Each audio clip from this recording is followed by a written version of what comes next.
On parlera dans un instant, bien évidemment, de l'économie. D'ailleurs, vous êtes le monsieur économie du Rassemblement national. C'est comme ça qu'il faut vous présenter, mais Il paraît. ça vous fait rire. Je sais pas si ça commence bien.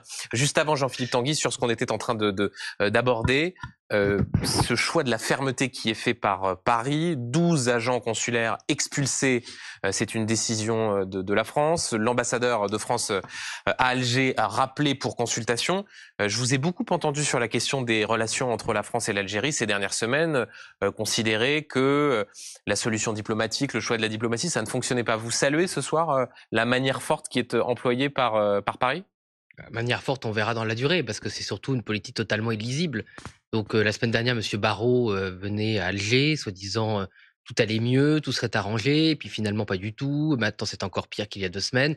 Bon, moi, je n'arrive pas à comprendre ni à lire ce qui se passe entre Paris et Alger. Voilà, il n'y a pas de colonne vertébrale ni de stratégie sur cette relation. Donc nous, on avait au moins une position claire, qui était une fermeté définitive et pas faire des allers-retours permanents. On voit bien en tout cas que la grande réconciliation, d'où d'ailleurs le débat qu'il y a eu sur votre antenne à l'instant, la grande réconciliation n'a rien donné. Mais est-ce que, à minima, vous soulignez l'illisibilité, est-ce que, à minima, vous dites oui, Paris a raison d'expulser ces 12 agents consulaires et de rappeler l'ambassadeur pour consultation? Est-ce que c'est vous pouvez dire c'est tardif, mais est-ce qu'au moins c'est la bonne décision à prendre? C'est la bonne décision si suite à ça, il y a des mouvements très fermes et une politique ferme. Si c'est faire cela puis recéder, se resoumettre aux desiderata du régime algérien la semaine prochaine, ça ne servira à rien. Pire, ce serait une nouvelle preuve de faiblesse. Donc moi, je ne juge pas. Moi, je sais, je suis pas le cabri qui saute sur mon siège pour commenter les allers-retours de M. Macron et ses amis qui, de toute évidence, ne sait pas à quel sein se vouer.